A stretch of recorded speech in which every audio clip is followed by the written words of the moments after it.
Want to give users suggestions while typing in a form without using JavaScript? Let me introduce you to the datalist tag. You know, when we type in our form, nothing happens and not any suggestions. And normally we use JavaScript for this. But we got awesome tag of datalist in HTML that we can do the same thing but without any JavaScript and only HTML. And for that, what we need to do is having this datalist, which is this tag, and inside of this we're going to have a bunch of option tags right here, which we don't want closing tag, and we need to do this with self-closing tags. And here we got some values.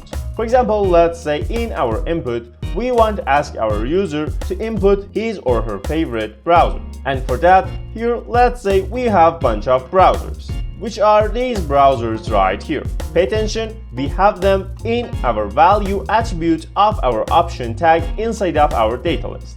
And what we need to do after this is only having this list attribute in our input and pass the ID of our data list. And of course, we need some ID for this. For example, let's say here we got this browsers right here, and we're going to have the same ID of our data list in our list attributes right here. And if we check the previous one, if we for example want to type Chrome, nothing appears, not any suggestions. But if we refresh and apply this code right here, if we click on this, you can see we got a bunch of suggestions right here that we can click and it will come to our input. Or as we completing this, it's going to give us suggestions. For example, if I want to have Chrome here, if I type this CH right here, you can see it only suggested Chrome for me.